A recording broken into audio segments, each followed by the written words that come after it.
Great. Okay, so thank you to everybody who's here to join us to talk about Michelle Reddy's paper, which is titled Flattening the Curve, Social Capital, Resistance, Voluntary Associations, and Disease Outcomes during the 2013-16 West Africa Ebola Epidemic. Michelle is a postdoc at Sciences Po in Paris this year. And we have two wonderful discussants, Brigitte Seim and Alexandra Hartman. Brigitte is an assistant professor in the Department of Public Policy at UNC Chapel Hill, and Alexandra Hartman is an associate professor in the Department of Public Policy also at University College London. And so, as I mentioned in the emails that I've been sending out to everybody, Michelle will give a brief 5-minute background on the paper. Hopefully you've all been able to receive and read the paper already. So she will give just some brief background on it, some hopes and dreams for it for the future, and sort of perhaps how she's come this far with it. And then our two discussants will go ahead and give 10-15-minute comments and structured feedback from their readings of the paper. And then if Michelle would like, she can respond after both discussants have given their comments, and then we'll go ahead and open up the floor to anybody else in the audience who has questions or comments on the paper. And in the meantime, if you do have a question or a comment that you would like to ask, feel free to send me a private message. And just let me know, send me a message in the chat that says, I have a question, and I'll put you in the queue. And then in the Q&A, we'll go ahead and go through that list. So without further ado, Michelle, I will go ahead and let you introduce your paper. Great. I'm going to time myself because I know when we start talking about a paper, 5 minutes can be short. Thanks so much, Natalie, for organizing and for all of your work, and everyone for joining. I know that most of us are working from home, but it's still very hard to find that time, especially these days. So thank you, and I really appreciate this. As Natalie mentioned, I'm based at Sciences Po in Paris. I arrived just before COVID, so I have not seen much of Paris. But anyway, glad to join you today. So this paper basically, it came out of when I first started my PhD. I had previously worked with civil society organizations in West Africa with the UN Office for West Africa. And then I got to my PhD program and Ebola struck West Africa. And it struck along the borders of these 3 countries. And in the border regions, you had a lot of similarities. You had historically marginalized groups, an area affected by conflict, similar levels of infrastructure, particularly health infrastructure. So I thought it was a really good, as I was reading Putnam at the same time, it was a really good segue to studying differences between civil society across Guinea, Sierra Leone, and Liberia, all 3 of which have different institutional histories due to colonialism and also due to history of dictatorship and socialism. So anyway, this was kind of the first foray into my dissertation proposal, was running this model and getting this Afrobarometer survey data. Part of why I really wanted to present this to the group is I struggle with 2 things in this paper. First, it's part of a wider study, it's part of my dissertation. So it's always challenging to separate knowledge from other chapters in the actual chapter you have. I also did a lot of field research. So some feedback from reviewers was, do you have any experience with this area? Do you know anything? So how can I position myself in a quantitative paper is really the challenge, because one of them said, look, you refer to qualitative work, you need to bring it all in. But I have over 100 interviews with leaders of civil society organizations. It would make the paper way, way too long if I bring it into this part. So I've decided to keep them separate. So the thing I struggle with is I do have this knowledge base upon field work and these 100 interviews that inform my discussion and also my literature review. I don't want to bring it in, but it is a source of knowledge. 2, what I really struggle with, as I mentioned to Natalie, is the Afrobarometer survey data. So people not familiar with it have said, we don't really know about this data source. We don't know about the World Health Organization data. I think this group is really great to present to because all of us working on the developing world or not are confounded by data inability. And the main challenge in that is, should we avoid asking these questions because data might not be as perfect? You know, we all have colleagues who have really great US Census data and whom we are envious of. But we can't exactly do the same fancy quantitative work, and we don't have access to data that's quite as good. But should that stop us from asking these questions? So I'd be really curious as to what people feel about the survey data, how I've treated it, how I can move forward. I have 54 districts. It's not a huge sample, but it is across all 3 of the countries. So that's kind of my biggest challenge, is twofold. One, I have all this really great interview data that I'm not going to tap into, but that inform my discussion. I don't know if I should just mention that in a footnote. And 2, the Afrobarometer survey data. So quickly, I've only got about 1 minute left. Basically, I created this model because I was really curious. I knew that Ebola had a variation in outcomes across the 3 countries. At first, my advisor said to me, "What, are you going into public health now? You're already too interdisciplinary." Now he is running a study on COVID-19 and the nonprofit sector in the US. I also had feedback from a reviewer on another paper, on my qualitative paper, dated March 6th, saying, "Oh, you're wrong, and the person you cite is wrong, because the US would, of course, be prepared for a pandemic like Ebola." So it's kind of interesting. Early on, I made these steps into public health. A paper is very interdisciplinary, which has its challenges.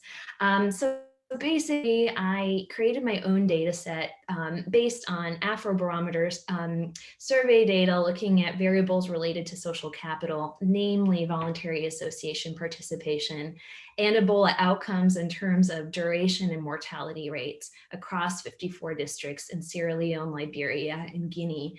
The main finding is that voluntary association participation is correlated with reduced duration, especially when there's a pre-Ebola practice of raising issues. Another finding is that religious organizations and participation in religious organizations is also correlated with reduced Ebola duration. So my 5 minutes is up, and I am glad to move the conversation forward. Great, thanks for that background. And we'll go to Brigitte with her comments first. Great, excellent, thank you. That was a very helpful overview, Michelle. I'm going to try to incorporate some of your questions and comments in my comments. Forgive me if I don't entirely. I was trying to frantically type quickly. I have a whole draft with a lot of comments for you. I'm going to focus on kind of the bigger picture items in this forum. So first, I think that you could do a lot more in highlighting the puzzle that frames this paper, that motivated this paper, and then your corresponding contribution to addressing that puzzle. More on this later, but I wasn't completely sure what the puzzle is, but what I think it could be is something like international attention in addressing pandemics such as Ebola is focused on the role of international aid and the formal government policy response. But across similar levels of aid and similar government policies, or lack thereof, we are seeing different outcomes in how the crisis unfolds. And then you would say something like, I argue, my contribution is that the missing link is pre-existing social capital, particularly blank, blank, and blank. And so I would have loved to see some sort of summary along those lines and see you highlight kind of your contribution very clearly. I think actually, given what you just said about kind of how COVID has played a role in the evolution of this paper, I think that you could lean into this opportunity with COVID and be a little bit opportunistic with it and say, what can we learn about how we could address COVID in these contexts or contexts similar to them? We need to be involving civil society, voluntary association participation, and social capital from the beginning. So that's up to you if you want to make that choice. Okay, so your research question then along those lines, I see two different research questions coming up in your paper. One of which I think you are answering, and one I think maybe just needs to be downplayed or removed. So the first research question I see is, to what extent does social capital, namely voluntary association participation, account for the difference in outcomes across districts in these three countries during the West Africa Ebola epidemic? That's your first sentence of your abstract. Good news, that's the one that I actually think you're able to answer with this paper. But later you get into a lot of discussion about the role of international aid in building civil society. And I really don't think that you're able to really say anything about, did the international aid to build civil society then result in adequate response of civil society to the Ebola epidemic? That's just not, there are too many steps in that causal chain, I think, for you to address in this one paper. So I would kind of remove anything about how civil society came to be, and just say I have a measure of where civil society is right now. Let's see if, or social capital more specifically, let's see if that then results in changes in the Ebola epidemic response. Okay, you, in the theory section, and this relates to some of my comments about your measurement as well. I think at one point you say that you're drawing on the definition of social capital from Putnam, but then I think probably just in the process of cutting and pasting from your dissertation, you lost the actual definition. So just bring that definition back in. I would like to see what that definition is. And then it would be great to have a lot more of your theoretical contribution, which I'm sure is in your dissertation, surrounding that definition and kind of what the dimensions of social capital are, and why you choose to focus on individual ones. So I got very lost in the paper as to whether there's the umbrella category or the umbrella concept of social capital. And then within that, there's voluntary association participation, there's trust, there's religious life, etc. And those are kind of separate subcomponents, and you focus on one of them. Or if those are all the same, those are all one dimension of social capital, which is, basically a unidimensional concept, and you're just measuring that differently. So a conceptual map as to what your primary explanatory construct and variables are would be very helpful. Okay.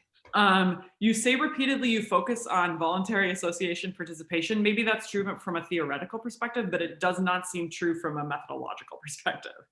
And in fact, it doesn't seem true from a literature perspective either. There seems to be kind of a gap in the literature in focusing on voluntary association participation, but not if you define voluntary association participation more broadly to include things like religious life and discussions informally. So again, just a conceptual map would then help resolve a lot of this and more precisely identify your contribution.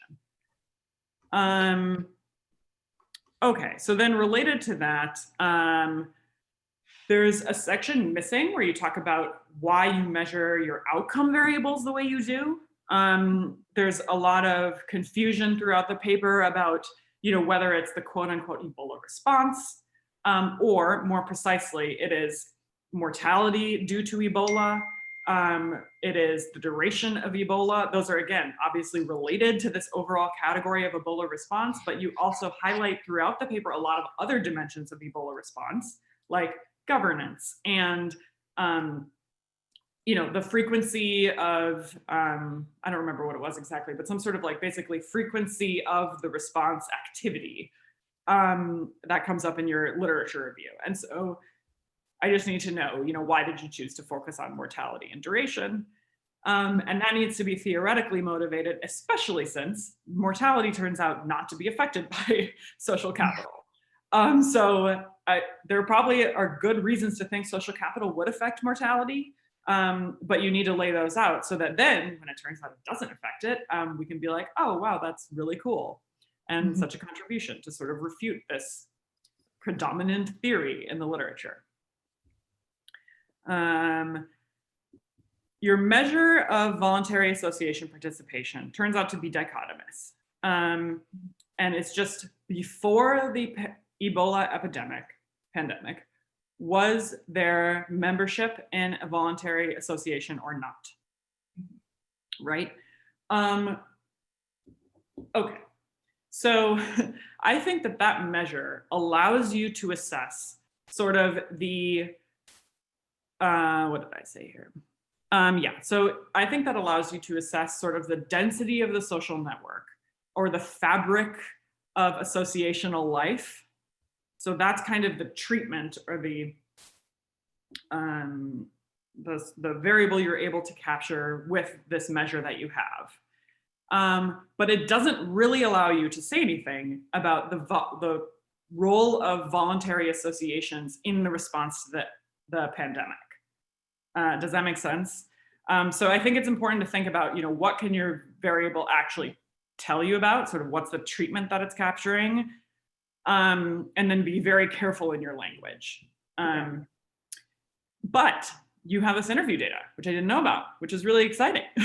So maybe you could use your interview data to kind of justify what you think this measure should be capturing, or to supplement and talk a little bit more about mechanisms. So, yeah, we can talk more about that maybe offline. I don't want to take too much time on that point, but this is where you can be more precise in what you think you can measure using the qualitative data. Okay, then my last set of comments, which will be brief, just relate to the actual analysis. It wasn't clear why you sometimes separate the different dimensions of social capital in certain models, and then sometimes you don't separate them. Again, I think this relates to your theory of social capital, but that was not clear. So yeah, I can talk more about that if you have follow-up questions. But okay, you do this district level analysis, and yeah, you have 50 some districts. I'm wondering if there's a way to disaggregate to increase your N, and then only focus on the border areas, because it seems like, yes, I agree with you that districts that are just across the border are probably pretty similar. When they are farther away from each other, I think they're probably less similar. And I give particular examples in my comments that you'll see in the Word document. So it'd be great if you could get disaggregated data. My hunch for the reason why you didn't do this is that the Afrobarometer isn't representative at lower levels. But as a robustness check, I think I would be willing to overlook that issue. So you could do the disaggregated, more focused analysis in the border regions, just as a robustness check to say, because my hunch is that right now you're actually getting quite a bit of noise, and that your estimates would be more precise and stronger if you could just look along the border. And then, so you have a lot of, so the tricky thing about looking across countries, right, is there are all these things that you probably want to control for. And you do such a good job in your literature review of talking about all the predominant theories for why there might be differences in Ebola outcomes, that then I wanted to see all those control variables in your analysis.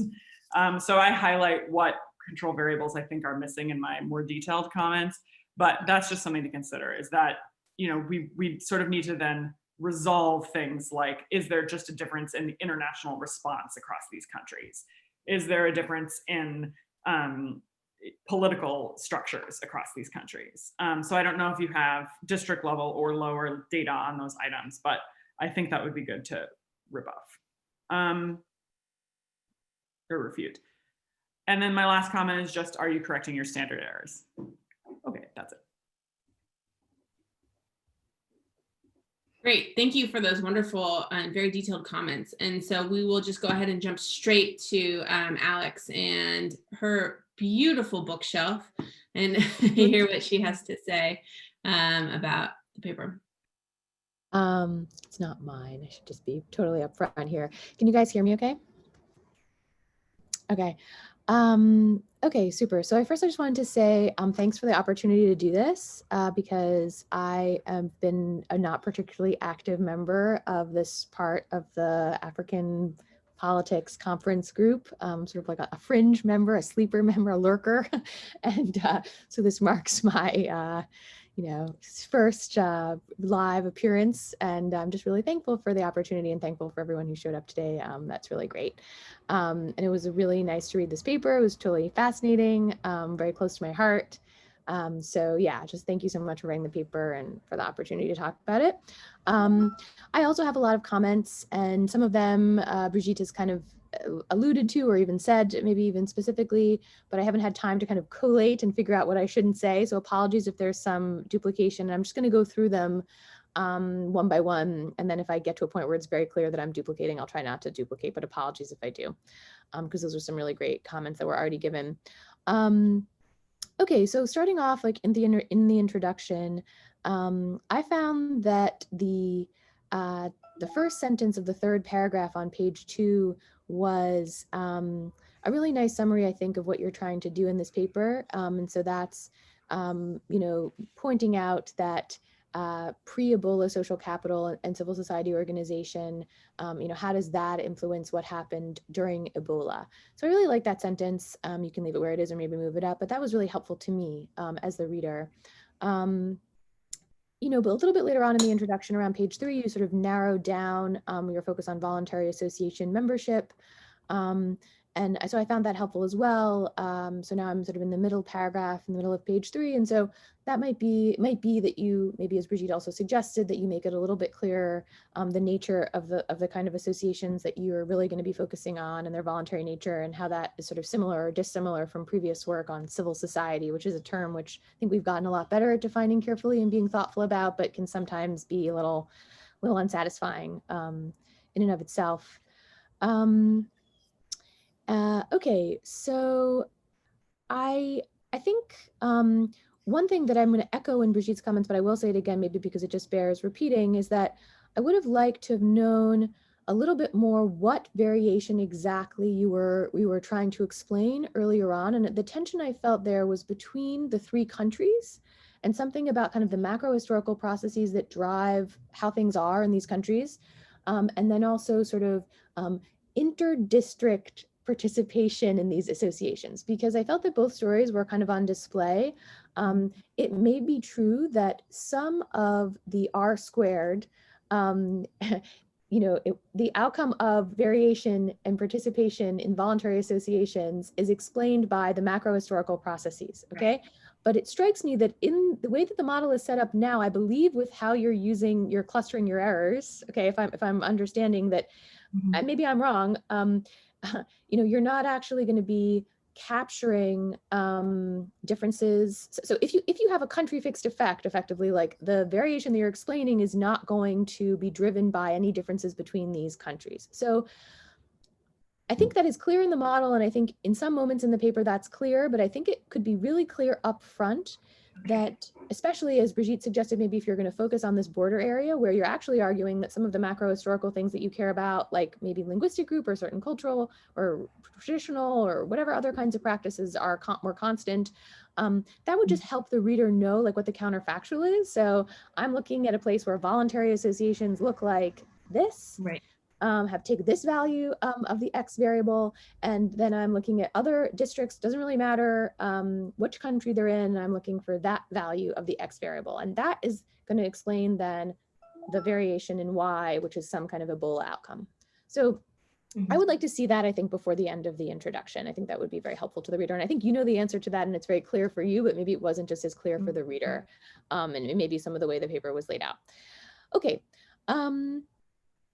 Then similar to Brigitte, I guess I won't go into it as much. I did feel that because of the different outcome variables you're using, and then in particular, I think some of the argument that you're trying to make in the conclusion about how sort of significance on for certain dependent variables and then insignificance for others for some of your key independent variables tells a pretty nuanced story about sort of how associations either help or hurt, things that will then lead to explaining variation in Ebola outcomes. You just want to be very thoughtful about how you are framing your main dependent variable, like to the level of having like one phrase that you're using to describe that variable, like throughout the paper. And then at different points, you can sort of be like, here are the 3 ways I measure Ebola outcomes. Like, don't use that, it sounds dumb. I haven't thought of a better one, but something like that. And then like, here are the 3 dimensions of Ebola outcomes. And like, as I will say later, I think some of the ways you're trying to use the patterns in your results to kind of distinguish the way the different pathways that voluntary associations can take to leading to one of those outcomes, you probably want to move that up in the paper and have that be less of a surprise later on for the reader. and this hits at like a really critical social science issue for observational studies like this one, which is to say, like, if I didn't identify like this finding beforehand, or I feel agnostic about what the significance or null effect on my independent variable is going to mean, am I allowed to make that into a hypothesis in the earlier stages of my paper, which is how we are forced to do it, given the journal process.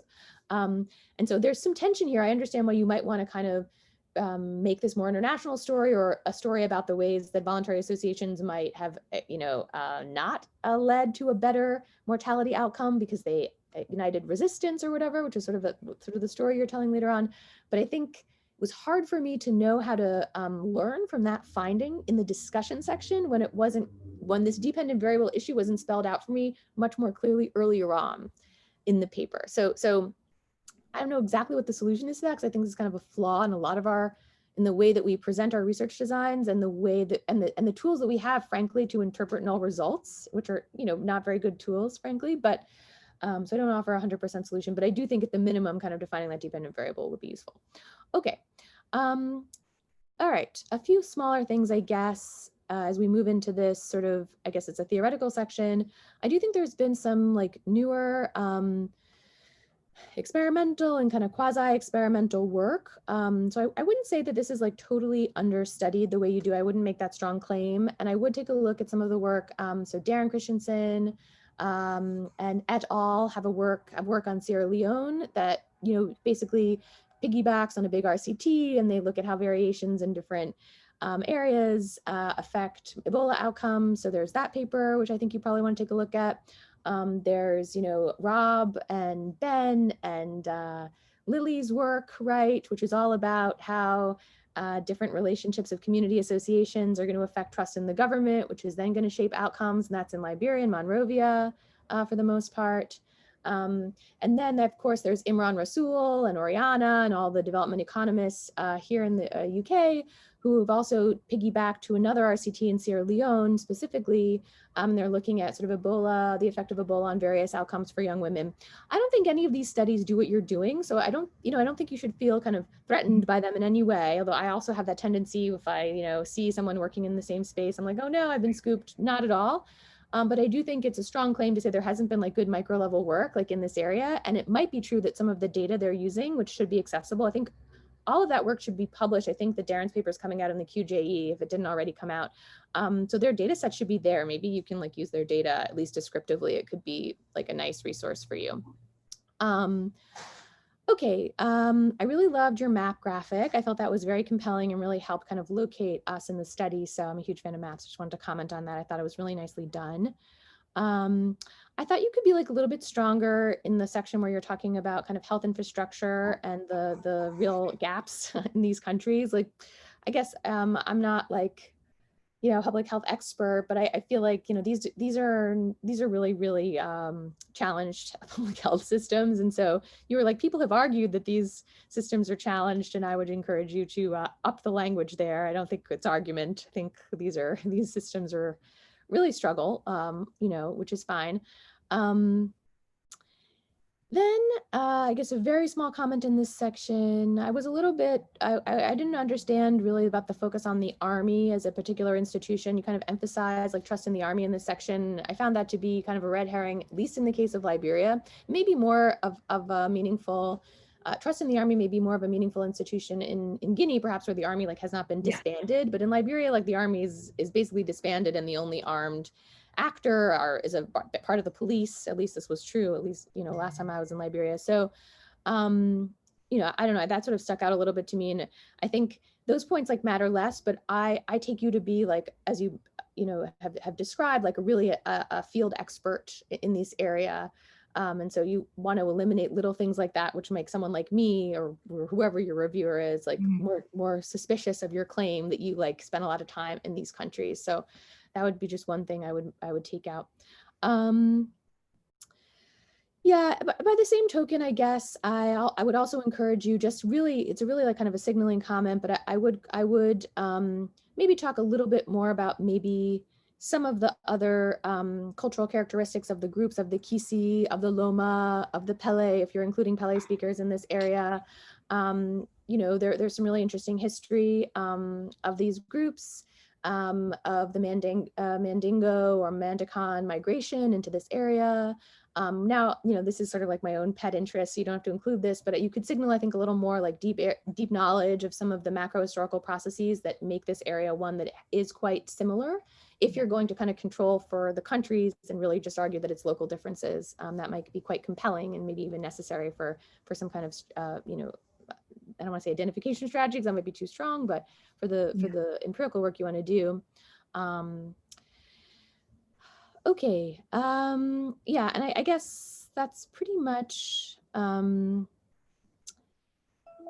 think maybe that's pretty much all I have to say. I have some additional small comments for this section, but I guess I would say I also really wanted to know more. You mentioned these kind of massacres or problems with field resistance to international responders. This is on the top of page 8.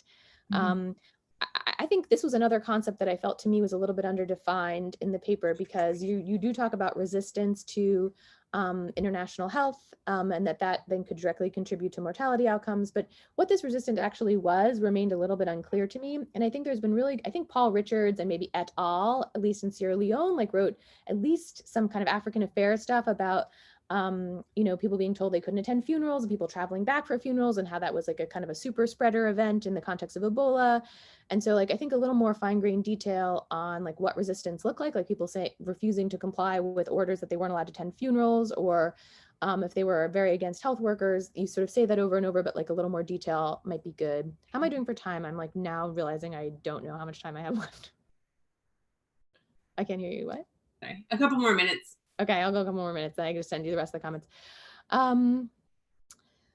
Okay. Let me just go to the next. While you're regathering your thoughts, can I just weigh in on what you just said? Weigh in, yeah. So I agree that this discussion about resistance to the Ebola policy and various responses was extremely interesting. And if you're going to keep it in there, you need to talk about it a lot more. But unfortunately, if you're going to keep it in there, then I also think you have to control for it in your analysis. You have to give some kind of indication as to whether that was that varied at all across the districts, where there was some kind of resistance, because otherwise my immediate thought was, emitted variables bias, like really what we're picking up on is like, resistance, which isn't necessarily social capital.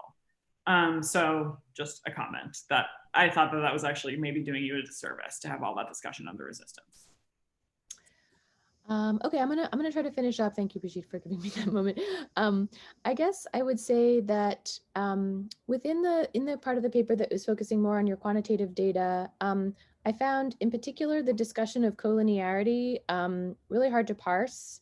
And I, as someone who probably should be able to understand it, it wasn't really clear to me what was going on, and so I think you might want to rewrite that, because it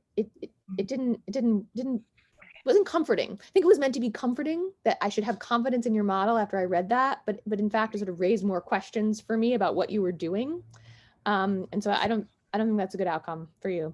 So I would rewrite that section and maybe give it to someone who hopefully even has sort of like even less stats knowledge than you do, and see if they can understand it, because I think that's sort of usually where you want to aim. And if someone who is not an econometrician can read it, and I, as someone who should theoretically be representing an econometrics person, I still wasn't really sure what you were doing and if it was 100% kosher. So yeah, that would be my comment for that.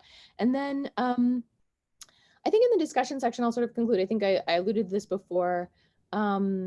I do feel that if you're going to make this case that the different results that you find based on these different variables explains these two different pathways through which voluntary associations could shape Ebola outcomes, you really need to be much clearer about that earlier on in the paper.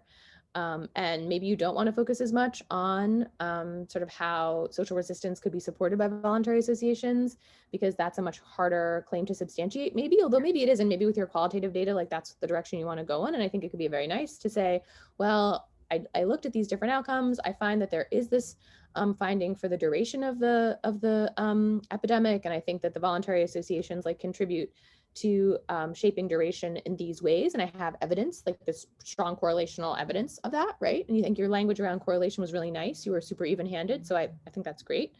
And then I also have no result for how they don't actually shape mortality. And I think that's because in fact, they could help shape resistance, at least in time one, in period one, which then might, once sort of resistance has been overcome, they might actually then sort of have a positive effect later on. Maybe there's kind of like a time factor here. But because I have a null effect, and because null effects are really hard to know how to interpret in an observational study like this, or even in any study, even an experimental one, I'm going to use my qualitative information to show how I think that the existence or the presence of these associations actually created resistance that then meant that even though there was like a robust kind of civil society and voluntary association culture, that was harmful initially, given the way it interacted with kind of international actors.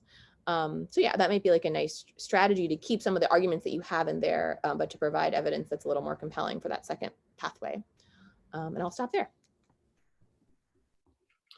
Thank you both for such great comments. And we have about 20 minutes left.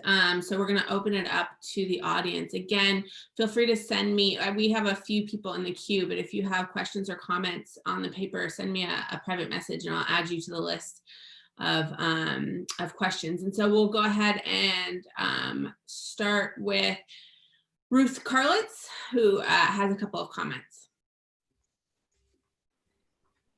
Great. So thanks so much for the opportunity to read this. I'm teaching African politics this semester, and we're talking about politics and health tomorrow. So I was very excited to have a chance to engage with this work. And I just have a few comments about framing and publishing. And I think Brigitte's advice to be opportunistic is smart. I think, you know, COVID, just the nature of the outbreak and government responses, it's all such a moving target, and everybody is jumping on the bandwagon. You know, you mentioned even your advisor who, so I think that means that because it's such a moving target, data is necessarily incomplete, poor, all of this. And so actually using a sort of, you know, you can't take this too far, but I think sort of using this study to frame in terms of what it can also potentially tell us a bit about COVID with data that is much more kind of vetted and clearly understood. And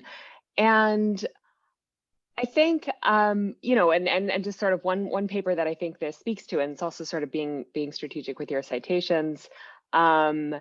So one of the most robust findings that I've seen explaining differences across countries in dealing with COVID is interpersonal and institutional trust. And so there's this great work by a bunch of co-authors, Kim Dion, Alex Gacko, others on the paper, Political and Social Correlates of COVID-19 Mortality. And they find, you know, this strong finding for interpersonal and institutional trust, which definitely seems related. I was also surprised to see Alex mention this, but I was surprised not to see the paper by Rob Blair, Lily Sai, and Ben Morse on, which also looks at trust and Ebola responses. And that's one of the, honestly, I mean, this isn't an area that I have expertise in, but I love to teach it, and students find it really interesting. And like, that's one of the few papers I've been able to find to teach. And so I'd love to like be able to teach your paper. I'm sure others would as well. And then I was surprised that you've had trouble sort of selling folks on the Afrobarometer data. I mean, it does have its limitations, and probably this group knows its limitations better than any, but I just did a quick check, and like, so the Lily Sai et al. Paper was published in CPS, and they've published over 50 papers using Afrobarometer data. World Development has published over 60 papers. So maybe also just being strategic and like going for an outlet that doesn't have an issue with this data, and sort of modeling the paper off of a paper that addresses a similar issue. And I think, you know, it's like for CPS, maybe the bar is a little higher because they've already published an Ebola trust paper. So they're, you know, but I think you can be strategic with that. And I think just sort of how you frame the inferences you draw from the quantitative analysis, I think thinking about it in terms of more, rather than hypothesis testing, which I think sort of Alex pointed to the dangers of that, framing more in terms of like, what are the observable implications of this sort of theory. And I have multiple pieces of evidence that point to these observable implications. So I have some suggestive evidence from the quantitative results, but these are necessarily correlations. I don't know the mechanisms, but hey, I do have this interview data. And I think you really want to sell that. I mean, I recently got also sort of feedback on a paper where one of the reviewers was like, this person doesn't know the local context. And this was something where it was a new area for me. And I was like, oh no, they found me out. But in your case, you really do. And so I think bringing that in just as a way to really highlight, it both shows that you're savvy, you know the weaknesses of the quantitative analysis, but then you also really do know what you're talking about. And you're not kind of relying too much on any one piece as like evidence in favor of, proving this hypothesis is true or not, but again, kind of observable implications. So yeah, but thanks. I think it's really, really cool. And I'm excited to see it out somewhere. Okay, thanks, Ruth. Well, we have a growing list. So before I let you respond to folks, let's get through the list. So I want to make sure you get all the feedback that you can get. So next up, Sarah Fisher. Hi, Michelle. This is a really interesting paper, and as an almost political scientist who's also working on health, I totally understand the how is this political science feedback, but I guarantee you it is yours even more so than mine potentially, because you use these great data sets on trust and things like that. But anyway, I digress. So I think my first comment, it's already been said, but I just want to echo Brigitte's comment about sort of the concepts, because social capital is a really big concept. Civic association, just even defining like what this means when you talk about civil society and political participation is like a huge, and like these definitions are highly contested. So the whole time I was like, surely at some point she's going to tell me like what's included and what's not. And so I think a lot of, because you use this Afrobarometer data that just sort of asks broadly, like, are you, in some sort of association, I think you need to make some sort of comments about like what that means, or what you think, to your best guess, what that means to the people who are responding to the survey. Because you might be defining civil society in a certain way, and that may not be how the respondents of this Afrobarometer are actually thinking about it. So like being part of a random like women's group where people sit in someone's sort of like living room or out on the Conde or something. Sorry, that's a Chewa word, I think. Anyway, like this might be considered something that's civil society for them that may not be in like standard definitions. And so I think you need to kind of really fit it to your context and let us know like what you think that means, and how how all of these different but very interconnected and related concepts are how they're tied together, right? Like the social trust and participation. So I know that this has already been mentioned, but I was also, I do some stuff with civil society and NGOs and things, and I know that these are always questions that will come up always. So you just need to, like, even if you don't know, you just need to be very clear about what you think is going on, what's included, what's excluded, etc. So I also, in your variables, so I will say up front that I don't do any quantitative work at all. So, I took this kind of basic stats modules that I had to take, and then I jumped ship. So, someone like Alex would know better than me. But as I was reading through some of your variables, these indices that you create for sort of social trust and political trust, and I didn't see, I think you mentioned somewhere that you have like a longer methodological appendix with, robustness checks and extra information, but because we didn't see that, I don't think it was sent anyway. I couldn't find it. I wonder if you broke out any of the individual scores from this index for robustness checks to see if there was potentially a particular variable that was driving most of the work that was happening with your indices. And if not, then I think that's fine. But if so, like, it's something that I would be interested in knowing, because I think index scores are something that are always a little bit, they can be a little bit suspect if you don't do the work to tell your reader why the index is going to work better than kind of individual variables. So yeah, I would definitely, even if it's just like a robustness check and it's not in the main paper, like nod to that at least, because I think that's it. That's kind of important. So in terms of the questions that that you asked to us, basically, so I think this, obviously you're in a room full of Africanist scholars, and so we all know about the Afrobarometer for sure, but I think like if this is a pushback that you're getting, like you just cite a paper, you know, about like the efficacy of the Afrobarometer data. Like there are plenty of papers that have been written with Afrobarometer data, and I think you can just kind of go and cite some and say like, this is a standardized, you know, like these are the methodologies. You can read more here, just footnote it something, you know, so that people are know that it's not just like that this is a very robust and well used kind of measure on the continent. I also wonder, and I'm not sure if I'm hallucinating, because again, I don't do quant, but I wonder, as I was reading, I was interested in some of your different findings depending on sort of like the measure that you were using. So like raising issues versus association participation versus religious association. And I don't know how best to get at that, but and maybe I'm throwing Alex under the bus because as a self-proclaimed, you know, econometrics person, I wonder if like an interaction variable might help there.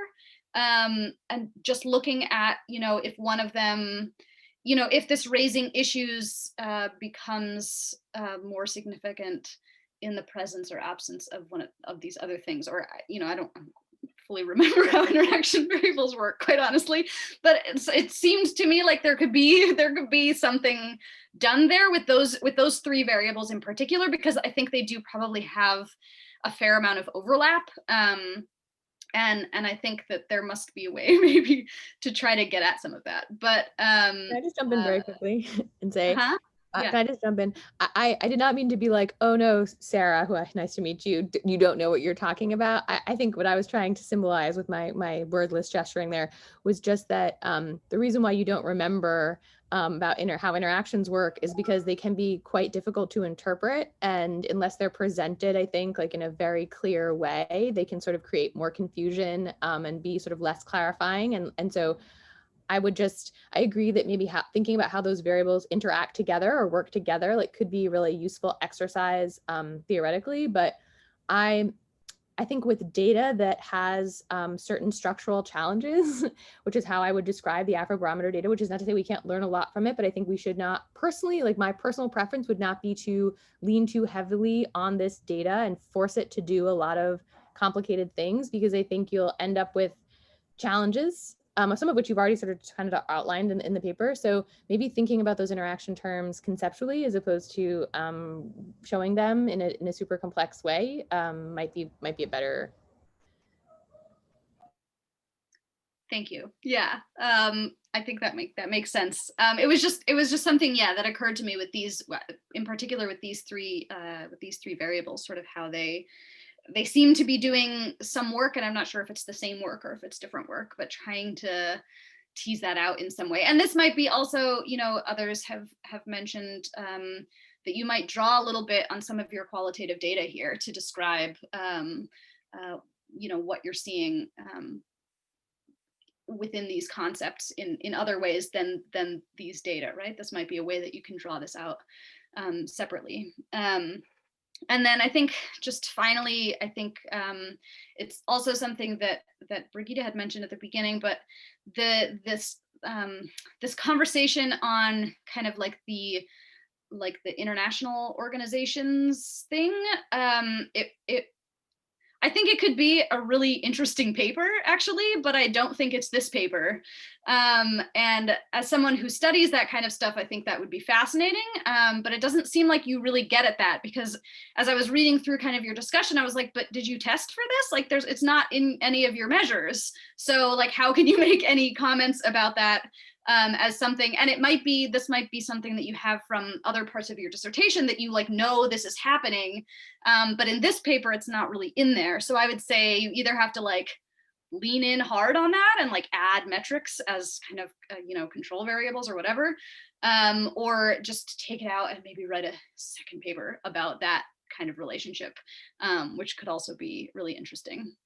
I have like teeny tiny comments, but I can email those to you if you are interested. Thank you. Thank you, Sarah. And we only have about 7 minutes remaining. So we have 2 more people with comments. So we'll just try and ask you guys to keep them succinct. Ashley, if you want to give your comments. Sure, yeah, and I'll try not to duplicate anything that anyone else has said. I guess the main comment that I wanted to kind of weigh in on was the original, you sort of mentioned that your advisors you were debating whether to have a more public health focus in your research or not. And so that's really the piece that I wanted to weigh in on with this paper. My own background is very interdisciplinary between public health and political science. And I've actually done some work with the Ebola data from the Afrobarometer that I have not yet managed to publish, but it's very different from yours. In any event, but what I guess what I wanted to mention is that if you do decide to go a public health route, I would encourage you to, first of all, I think you would get a positive reception in public health. There's a lot of publication outlets in public health, and people tend to be methodologically focused, but also substantively focused on, are you asking an important question? And there's a very large literature in public health on social capital and its effects on health. So if you were to go that route, I would encourage you to dig more into that literature and, connect up with that literature. So I don't know, like Ichiro Kawachi, for instance, has written a ton about social capital and health. And I'm sure there's many other scholars that I'm just not thinking of right now. And if you wanted to go that route, I would also encourage you to look into the health policy desk of social science and medicine, which would probably be favorable it's very favorable to work at the intersections of political science and public health. And so I'm actually an associate editor in the health policy desk. And also there's another political scientist, Kevin Croak, who is an associate editor there, and Rachel Robinson, who is a sociologist, but does sort of African politics and health stuff. So if that's an outlet, and actually that I was also on the Sarah's paper last time, and I was thinking the same thing for Sarah too, actually, that it's a potential outlet for people. So really, that's all I wanted to really mention, is that if you did want to go that route, I think that there are some good outlets for you, and I would encourage you to look into the literature on social capital in public health. Thanks. Thank you, Ashley. Our last question comment is from Patrick. Hi, yeah, thanks, Natalie, and thanks, Michelle. My name is Patrick Pearson. I'm a PhD candidate at Emory University in Atlanta. Really enjoyed this paper, so thanks for sharing. And I was just gonna suggest that, one thing that you might could do from a methodological standpoint that I think I've seen used in a couple of different instances, is kind of conditional on the arbitrariness of the border region. So I don't know this part of Africa particularly well, but right, a lot of folks kind of use the arbitrariness of colonial boundaries as a discontinuity, right? And then we'll perform some sort of regression discontinuity just on each side of the boundary, right? And so then you're kind of holding, particularly if it's the case that the people groups, right, that are kind of bifurcated or split across these boundaries are not distinct, right? Which I think is often the case, right, in a lot of colonial contexts, right? And so Dan Posner has a 2004 paper in APSR that I think is in Malawi, but where he kind of takes advantage of this point, right, and kind of uses this arbitrary international border as kind of the treatment, right, and then in your instance, right, it might be the variation in international responses or state level responses on each side of the border, or whatever it might be, but maybe just another kind of like methodological tool in the toolkit that might help in this instance. I don't think Thanks. Dan Posner does an RDD though in that paper.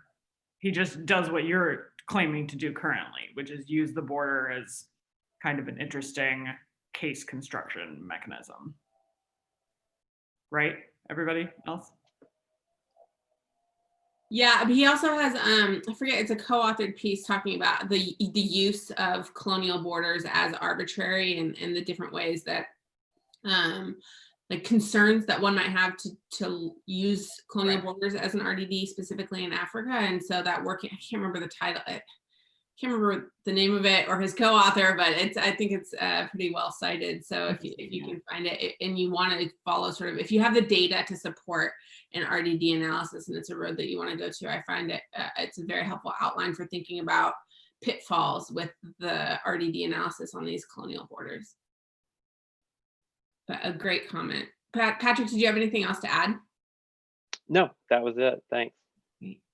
Okay, so we have about 2 minutes remaining. Nobody else in the queue. So Michelle, if you want to very quickly, jump in and if you have any clarifying or anything, clarifying questions for anybody.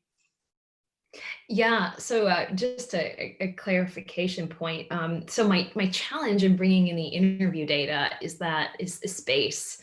By the time I describe how I went about the interviews and who I interviewed, I run out of space for a lot of journals because, just explaining my selection strategy, where I was, the regions I went to. So that's really the large reason why I haven't brought it in. I'm kind of juggling a lot of different literatures.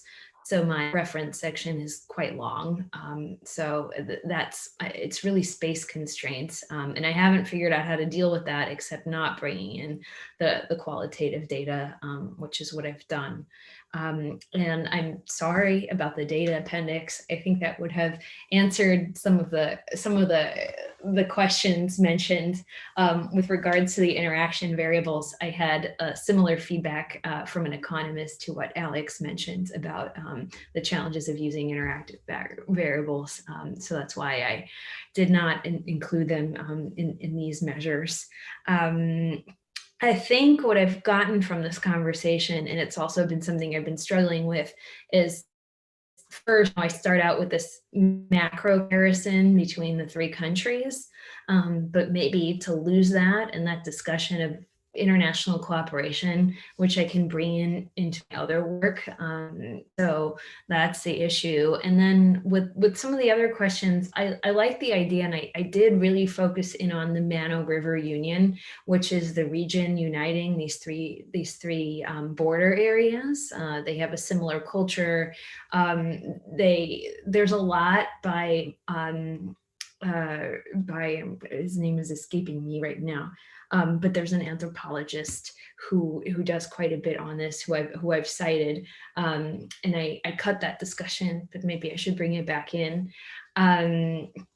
But the challenge of that too is if I only zero in on that, then I lose a lot of my districts. I don't have enough districts to run my model, and the WHO data is all aggregated at the district level. So I don't have individual level data in order to really focus in on that districts. I just wouldn't have enough observations.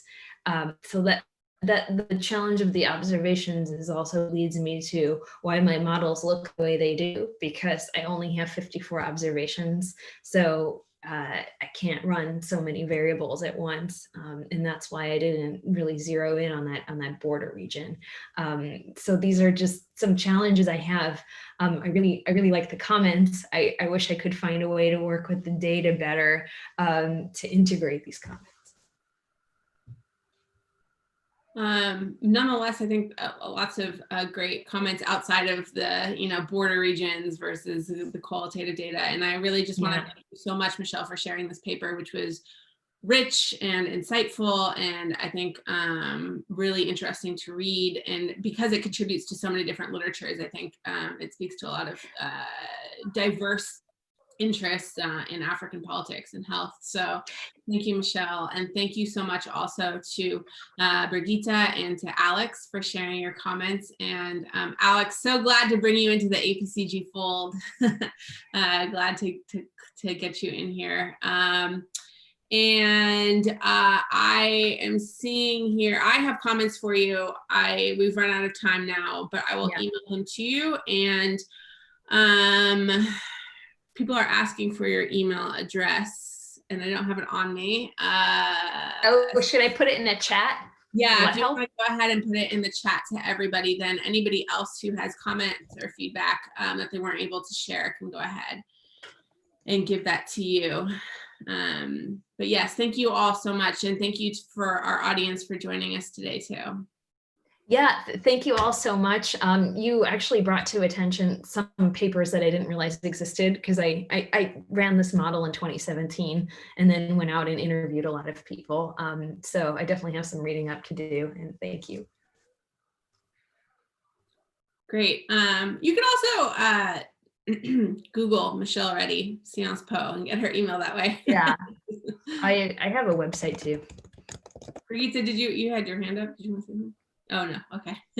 All right. Well, thank you again to everybody for participating, and hopefully join us for our next one, which will be, I think, November 3rd. But look out in your email for the next APCG Colloquium. And thanks again to everybody. Thank you so much. Bye.